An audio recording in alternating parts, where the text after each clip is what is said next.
So let's get back into the music. So one of the greatest posse cuts ever, I think, is a symphony. The second one is the scenario. Okay. How did that come about? Scenario, wow. I mean, well, you know, Q-Tip and Busta, they've been cool since forever. Yeah. I met Busta after the fact.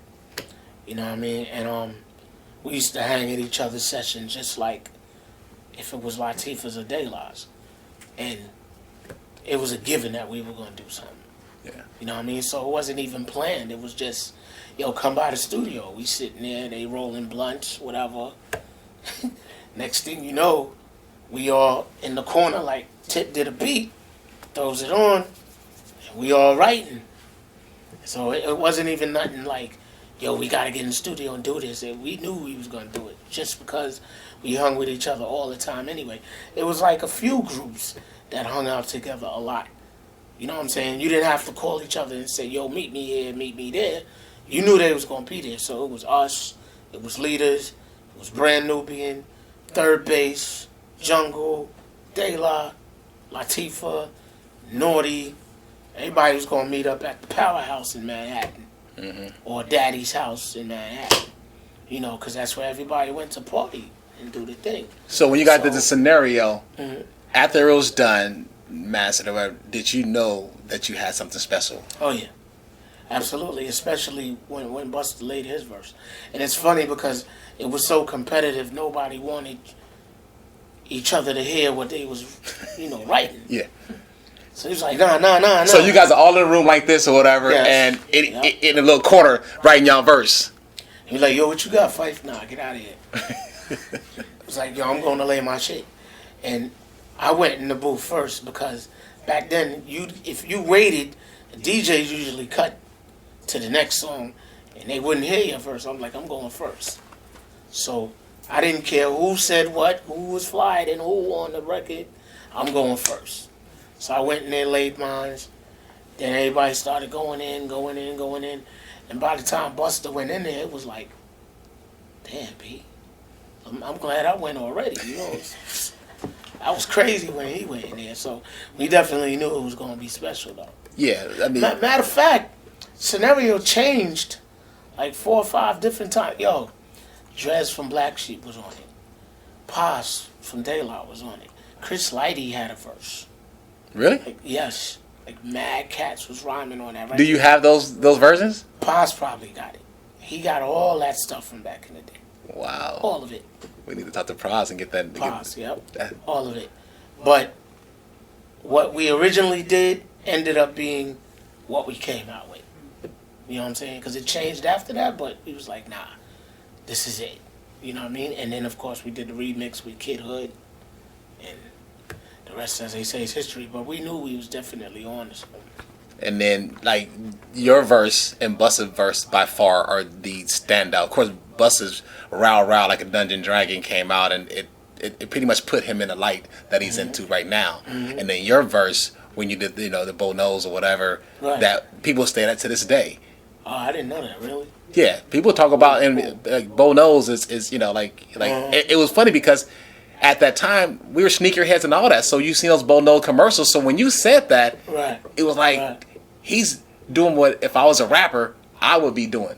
Because I'm sitting there looking at this sports show or this commercial, and they're beating you in the head with this commercial the whole time, whatever. So it's like he knows everything, biking and cycling and everything. Right, you know what? I probably saw it across the screen when I was writing.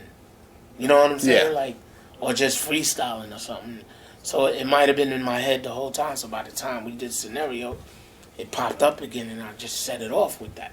Have you ever met Bo Jackson? Nah. Never? No. That's crazy. No, but I definitely had the kicks. Yeah, right? Absolutely. Okay. Yep. So let's now we gonna segue into like you was always that dude that we looked at the video and was like, oh, he got the San Antonio Spurs hat on. Where he get that joint from? Now you can get all that stuff at any mall or whatever, but you had to go search for the exclusive sneakers or the track jackets or whatever. Where did that style come from for you? I was always a Mitchell and Ness dude. You know what I'm saying? I always liked their stuff. And I was always into different sports logos, or logos in general. You know what I mean? And as long as it matched, and if I could find the kicks to match, it was all good. But that was just a New York state of mind, man. You know what I'm saying? We all did that. You know what I mean? So when it came to the hip hop community, I just took it to the next level. Like, I'll take it back even further. Benzino. And I know you know this, Benzino. But Benzino used to be in a group called the Almighty RSO. It's funny because Benzino's on Love and Hip Hop. Right. And I was telling MJ about how he used to be that dude back in Boston. Right. He was in a group called Almighty RSO. The RSO, for the longest, I didn't realize that it stood for Rock Shit On. You know what I'm saying? So, they used to rock. It's almost like Eazy-E and the rest of NWA used to rock Raider gear all the time. Mm-hmm. Benzino and his crew used to rock Boston Bruins gear. Mm-hmm. Repping where they from. Yeah. So I'm like, yo, that's hot. But I was like, how can I flip that? Because everybody, whether you're from New York or not, you're rocking something Yankees. Mm-hmm. Yankee hat, whatever. So I'm like, yo, I'm gonna take that. I'm gonna take it further. Michael Bivins was another person who used to do that. Rock a lot of Red Sox, Celtics gear, New Edition being from Boston as well. Spike Lee with the Jackie Robinson jersey and Do the Right Thing. Yep. But then in the She's Gotta Have It, he was rocking some Knicks. Yep. Some Jordans or whatever he was doing. So that was always, I got it from other people. You know what I mean? So I was like, all right, yo, how could I really take this further? Because that's me all day. And now that I'm in this group, and I used to hate what we used to wear. You know what I'm saying? The dashikis and the big, yeah. So I was like, yo, how could I really extend this?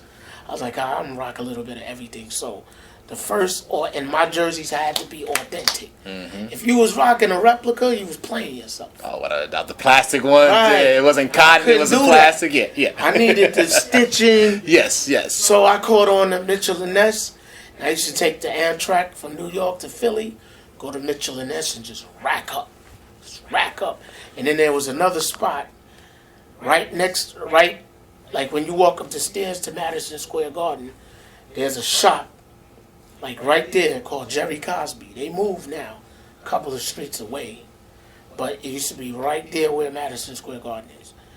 And I used to go in there and get all my jerseys. So the first jerseys I bought, authentic, was a Larry Johnson Hornets, a Patrick Ewing Knicks, and a couple others. Once I bought those two, then I really went ham with it.